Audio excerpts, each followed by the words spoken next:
আজকের জীববিজ্ঞান ক্লাসে সবাইকে জানাচ্ছি স্বাগতম।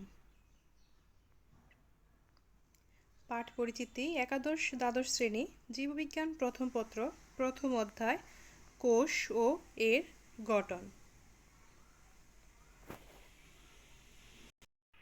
সুপ্রিয় শিক্ষার্থীরা, শুরুতেই আমরা একটা ছবি দেখতে পাচ্ছি। ছবিটির দিকে একটু খেয়াল করো।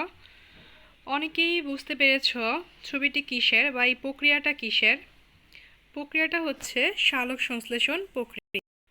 এই সালোক সংশ্লেষণ প্রক্রিয়ায় মূলত সজীব উদ্ভিদ বা উদ্ভিদের সজীব অংশ, বিশেষ করে পাতা, কোষস্থ ক্লোরোফিলের সহায়তায় আলোক শক্তিকে বা সূর্যের আলোকে কাজে লাগিয়ে এটিপি ও এনএডিপি এস প্লাস নামক রাসায়নিক শক্তিতে রূপান্তরিত করে এবং পরবর্তীতে ওই রাসায়নিক শক্তিকে কাজে লাগিয়ে কার্বন ডাই অক্সাইড ও পানির সহায়তায় বা কার্বন ডাই অক্সাইডের বিজারণের মাধ্যমে কার্বোহাইড্রেট বা শর্করা জাতীয় খাদ্য প্রস্তুত করে এবং সেই সাথে উপজাত হিসাবে অক্সিজেন নির্গত করে।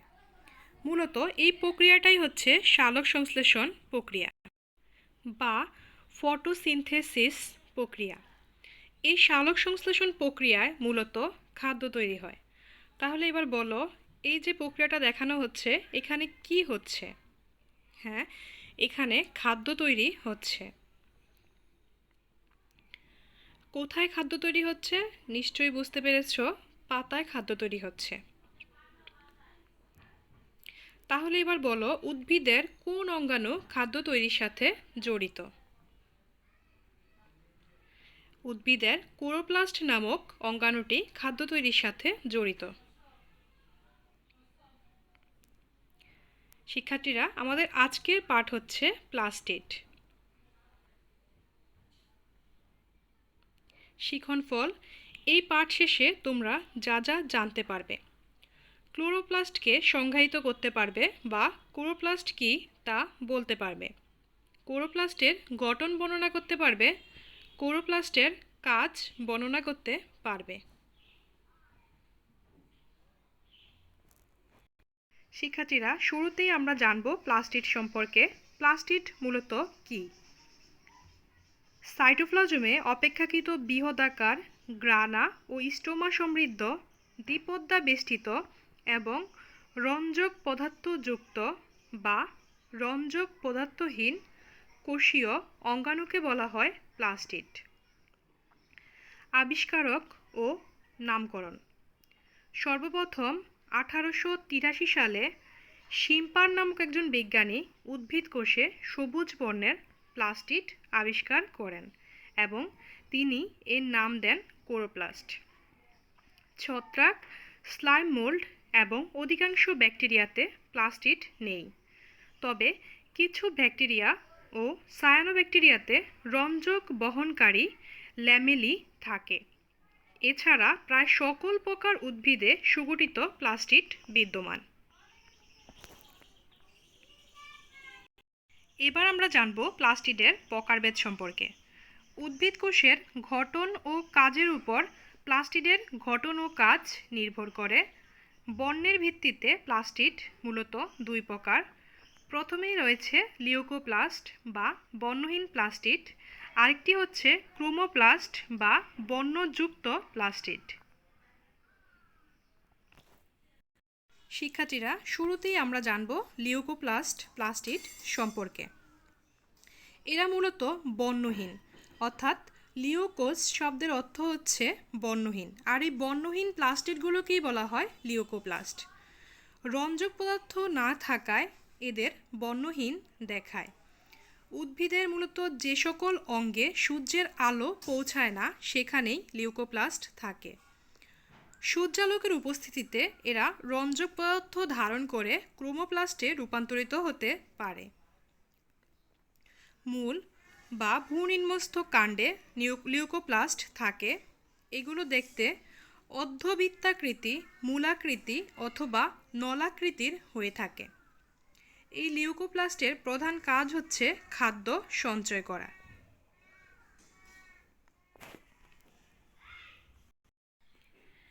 লিউকোপ্লাস্ট আবার তিন প্রকার, অর্থাৎ সঞ্চিত খাদ্যের প্রকৃতি অনুসারে লিউকোপ্লাস্ট 3 প্রকার, যেমন অ্যামাইলোপ্লাস্ট, ইওলোপ্লাস্ট, অ্যালিউরোপ্লাস্ট।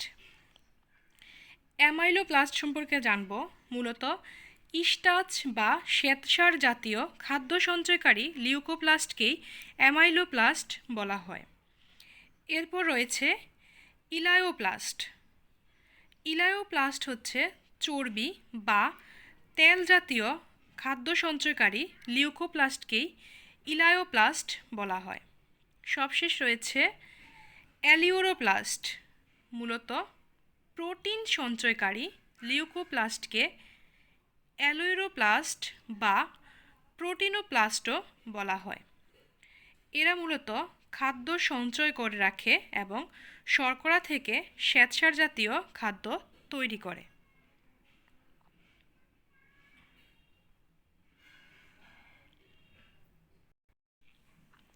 এরপরে রয়েছে ক্রোমাটোপ্লাস্ট। মূলত লিউকোপ্লাস্টের বিপরীত হচ্ছে ক্রোমাটোপ্লাস্ট। ক্রোমো শব্দের অর্থ হচ্ছে বর্ণ, অর্থাৎ বর্ণযুক্ত প্লাস্টিডগুলোকেই ক্রোমাটোপ্লাস্ট বলা হয়।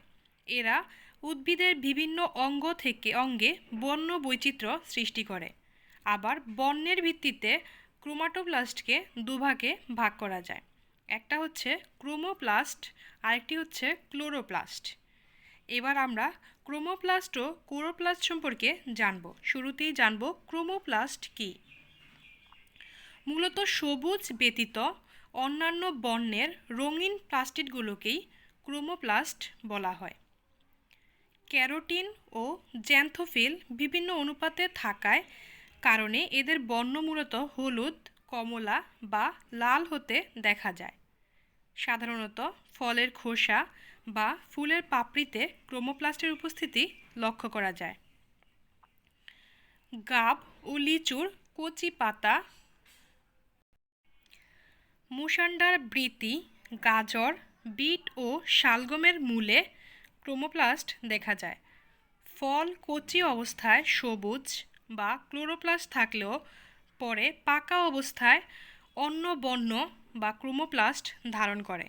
ধারণা করা হয় ক্লোরোপ্লাস্ট হতেই ক্রোমোপ্লাস্টের সৃষ্টি। কাজ: কীটপতঙ্গ সহ উচ্চ শ্রেণীর প্রাণীদের আকৃষ্ট করে উদ্ভিদের পরাগায়ন এবং ফল ও বীজের বিস্তরণে অর্থাৎ উদ্ভিদ দেহে ক্রোমোপ্লাস্টের উপস্থিতির জন্য পুষ্প ও পাতা রঙিন ও সুন্দর হয়, যা কীটপতঙ্গকে আকৃষ্ট করে পরাগায়নে সাহায্য করে। এছাড়া এদের পৃথক খাদ্য মূলও রয়েছে।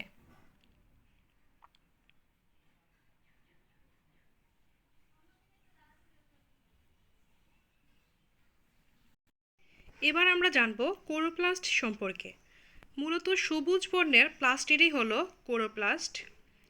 ক্লোরোফিলের, বিশেষ করে ক্লোরোফিল এ, ক্লোরোফিল বি এসবের আধিক্যের কারণে ক্লোরোপ্লাস্ট সবুজ বর্ণের হয়। এমন প্লাস্টিডে ক্লোরোফিলের সাথে কমলার বর্ণের ক্যারোটিন এবং হলুদ বর্ণের জ্যান্থোফিলও বিভিন্ন অনুপাতে থাকে। উদ্ভিদের পরিণত কোষে 25 থেকে 60টি প্লাস্টিড এবং 10 থেকে 40টি ক্লোরোপ্লাস্টের উপস্থিতি লক্ষ্য করা যায়। তবে বয়স্ক কোষে তার পরিমাণ কিছুটা কম। শৈবালে প্রতি কোষে আবার এক বা একাধিক ক্লোরোপ্লাস্ট থাকে। সর্বপ্রথম 1883 সালে বিজ্ঞানী শিম্পার উদ্ভিদ কোষে সবুজ বর্ণের প্লাস্টিড লক্ষ্য করেন এবং এর নামকরণ করেন ক্লোরোপ্লাস্ট। ক্লোরোপ্লাস্ট খাদ্য সংশ্লেষে সাহায্য করে বলে একে কোষের রান্নাঘর বা শর্করা জাতীয় খাদ্যের কারখানা বা শর্করা তৈরির কারখানা বা শক্তি রূপান্তরের অঙ্গাণু বলা হয়। আকৃতি: উচ্চ শ্রেণীর উদ্ভিদ কোষে ক্লোরোপ্লাস্টের আকৃতি সাধারণত ক্ষুদ্র, লেন্স বা ডিস্কের মতো, ব্যাস 3 থেকে 5 মাইক্রন পর্যন্ত হয়ে থাকে। তবে নিম্ন শ্রেণীর উদ্ভিদ কোষে এদের আকৃতি বিভিন্ন রকম হতে দেখা যায়, যেমন গোলাকার, পাইটোপোরা, সর্পিলাকার, স্পাইরোগাইরা, জালিকাকার, ওরোগোনিয়াম, তারকাকার দেখা যায়, জিগনিমা এবং পেয়ালাকৃতি দেখা যায় ক্ল্যামাইডোমোনাসে। এছাড়াও ফিতা বা আংটি আকৃতির ক্লোরোপ্লাস্ট দেখা যায় উলোথ্রিক্স নামক শৈবালে।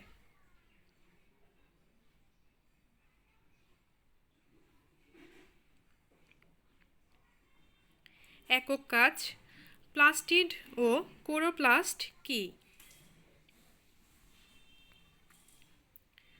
সাইটোপ্লাজমে অপেক্ষাকৃত বৃহদাকার গ্রানা ও স্টোমা সমৃদ্ধ দ্বিপদ্মা বেষ্টিত এবং রঞ্জক পদার্থযুক্ত বা রঞ্জক পদার্থহীন কোষীয় অঙ্গাণুকেই প্লাস্টিড বলে, আর সবুজ বর্ণের প্লাস্টিডগুলোকে কোরোপ্লাস্ট বলে।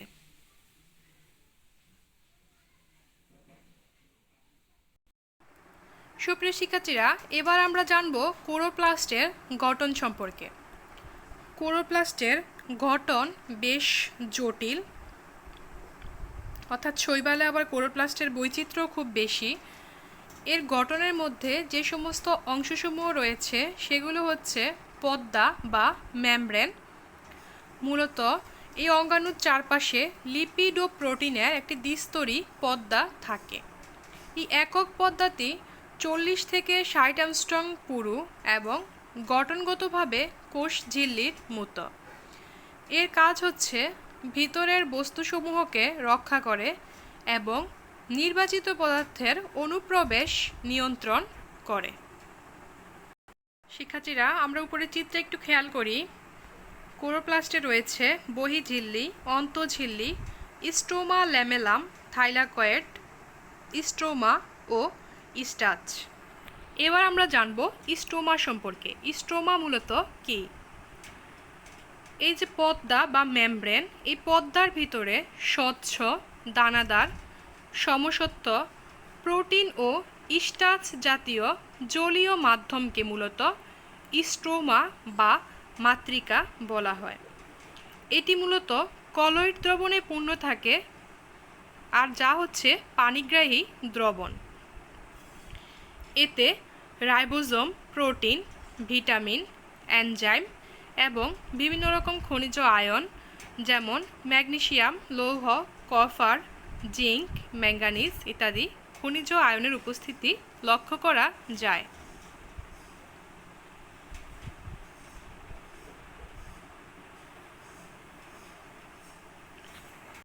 সুপ্রিয় শিক্ষার্থীরা, এবার কোরোপ্লাস্টের সুগঠিত অংশসমূহ একটু দেখো। সর্বপ্রথম বাহিরের দিকে যে স্তর রয়েছে সেটি হচ্ছে বহিস্তর। বহিস্তরের ঠিক ভিতরেই রয়েছে অন্তঃস্তর। আমরা আগেই বলেছিলাম কোরোপ্লাস্ট একটি দ্বিস্তর বিশিষ্ট পর্দা দ্বারা আবৃত। এরপরে রয়েছে কলয়েডধর্মী ম্যাট্রিক্স পদার্থ, যেটাকে বলা হয় স্ট্রোমা বা মাতৃকা, যেটা পানিগ্রাহী। এরপর রয়েছে গ্রানাম, তারপরে রয়েছে স্টোমা ল্যামেলা বা নালিকা, যেটা একটি গ্রানাম থেকে আরেকটি গ্রানামের সাথে সংযোগ রাখে। এই অংশসমূহ নিয়েই মূলত কোরোপ্লাস্ট গঠিত।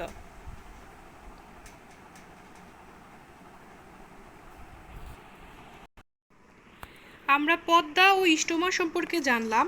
এবার জানব গ্রানা বা গ্রানাম ও থাইলাকয়েড সম্পর্কে। স্টোমার মধ্যে অসংখ্য, যেমন 10 থেকে 100টি পর্যন্ত থলে সদৃশ চাকতির সমন্বয়ে গঠিত এক একটি স্তম্ভ রয়েছে। এই স্তম্ভসমূহকে বলা হয় গ্রানাম বা বহুবচনে বলা হয় গ্রানা। গ্রানার সংখ্যা 40 থেকে 80টি পর্যন্ত হতে থাকে। গ্রানামে যে চাকতির মতো প্রতিটি থলে রয়েছে এগুলোকেই বলা হয় মূলত গ্রানাম চক্র বা থাইলাকয়েড। আমরা উপরে লক্ষ্য করি, উপরের চিত্রে প্রতিটি গ্রানার মধ্যে যে চাকতির মতো অংশ দেখা যায় সেটাকে বলা হয় থাইলাকয়েড। থাইলাকয়েড মূলত দ্বিস্তরী পর্দা দ্বারা আবৃত। আবার পাশাপাশি দুটি গ্রানার মধ্যে সংযোগ সাধনকারী যে নলাকার অংশ রয়েছে সেটাকে বলা হয় স্টোমা ল্যামেলাম বা স্টোমা ল্যামেলি। চিত্রে নিচের দিকে দেখো স্টোমা ল্যামেলা চিহ্নিত করা হয়েছে, অর্থাৎ একটি গ্রানাম চাকতির সঙ্গে বা একটি গ্রানামের সঙ্গে আরেকটি গ্রানামের যে সংযোগ থাকে বা সংযোগকারী যে নল থাকে সেটা হচ্ছে স্টোমা ল্যামেলাম। এদের ভিতরেও ক্লোরোফিলের উপস্থিতি লক্ষ্য করা যায়।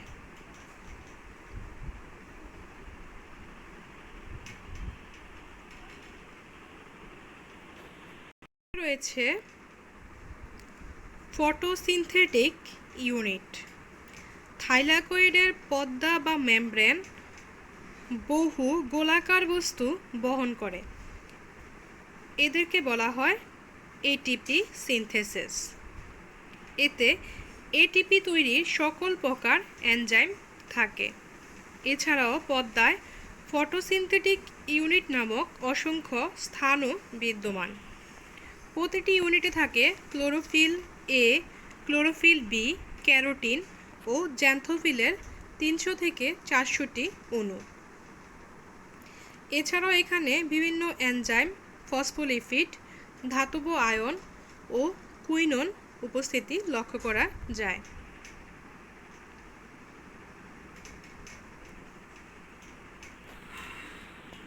এরপরে রয়েছে ডিএনএ ও রাইবোজোম। স্টোমায় নিজস্ব ডিএনএ ও রাইবোজোম থাকে।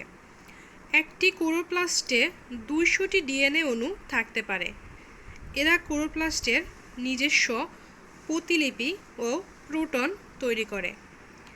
তাই ক্লোরোপ্লাস্টকে অন্তঃমিথজীবী হিসাবেও বিবেচনা করা হয়। ক্লোরোপ্লাস্টের রাসায়নিক উপাদান বা গঠন। রাসায়নিকভাবে ক্লোরোপ্লাস্ট প্রধানত কার্বোহাইড্রেট, লিপিড ও প্রোটিন নিয়ে গঠিত। এছাড়াও রয়েছে pigments, DNA, RNA, enzyme, coenzyme ও বিভিন্ন খনিজ পদার্থ।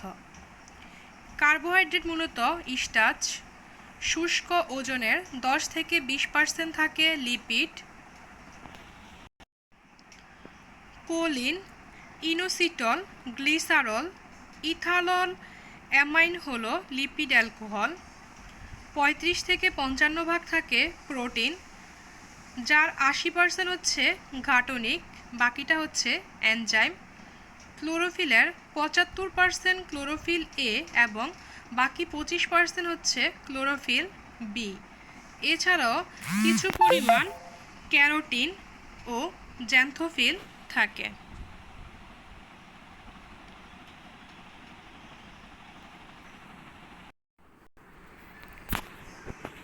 4 নম্বরে রয়েছে স্টোমা, 5 নম্বরে হচ্ছে থাইলাকয়েড, সবশেষে ল্যামেলা।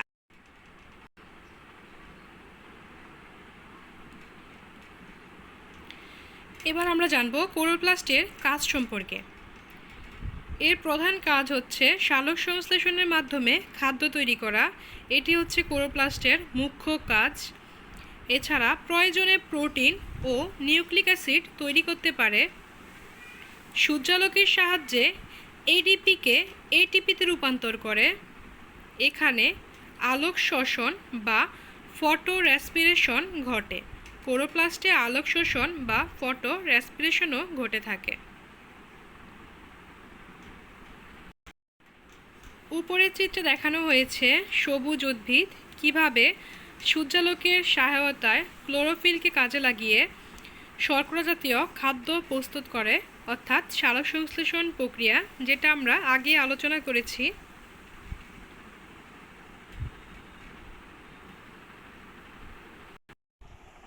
মূল্যায়ন। একটা সৃজনশীল প্রশ্ন দেওয়া হয়েছে। প্রশ্নটি হচ্ছে এরকম: আশিক তার মামার সাথে বোটানিক্যাল গার্ডেনে বেড়াতে গেল। সেখানে বিদ্যমান গাছের পাতা ও নানা রঙের ফুল দেখে সে তার মামাকে জিজ্ঞেস করলো, গাছের পাতা সবুজ কিন্তু ফুলের পাপড়িগুলো অন্য রঙের কেন? মামা আশিককে জানালেন যে কোষের একটি অঙ্গাণুর কারণে রঙের এরূপ ভিন্নতা দেখা যায়। প্রশ্নগুলো হচ্ছে, স্টোমা ল্যামেলাম কি? ফুলের পাপড়ি রঙিন হয় কেন? সবুজ রং সৃষ্টিকারী অঙ্গাণুটির গুরুত্ব ব্যাখ্যা করো। আশা করি আজকের পাঠ যদি তোমরা মনোযোগ দিয়ে দেখো তাহলে এই প্রশ্নগুলোর উত্তর জানবে। প্রথম প্রশ্নটা ছিল স্টোমা ল্যামেলাম বা ল্যামেলি কি? সাধারণত ক্লোরোপ্লাস্টের গঠনে আমরা দেখেছি দুটি পাশাপাশি গানার মধ্যে কিছু সংখ্যক থাইলাকয়েডস সূক্ষ্ম নালিকা দ্বারা সংযুক্ত থাকে। এই সংযুক্তকারী সূক্ষ্ম নালিকাকে বলা হয় স্টোমা ল্যামেলি বা একবচনে স্টোমা ল্যামেলাম বলা হয়। এর পরের প্রশ্নটা ছিল ফুলের পাপড়ি রঙিন হয় কেন? মূলত ক্রোমোপ্লাস্টের উপস্থিতির জন্য ফুলের পাপড়ি রঙিন হয়। ক্রোমোপ্লাস্ট হচ্ছে এক ধরনের রঙিন প্লাস্টিড যার উপস্থিতিতে ফুলের বর্ণ রঙিন, ফুলের বর্ণ বা যেমন ফুলের পাপড়ি, ফল ও বীজ এমনকি গাজরের মূল এইসব অঙ্গসমূহ রঙিন হয়ে থাকে। সবশেষ প্রশ্নটি হচ্ছে সবুজ রং সৃষ্টিকারী অঙ্গাণুটির গুরুত্ব ব্যাখ্যা করো। আমরা জানি কোষে সবুজ রং সৃষ্টিকারী অঙ্গাণু হচ্ছে ক্লোরোপ্লাস্ট। ক্লোরোপ্লাস্ট মূলত খাদ্য সংশ্লেষে সাহায্য করে, তাই একে কোষের রান্নাঘর বা শর্করা জাতীয় খাদ্যের কারখানা বলা হয়। এটি মূলত শক্তি রূপান্তরের অঙ্গাণু। ক্লোরোপ্লাস্টের গুরুত্ব ব্যাখ্যা করবে।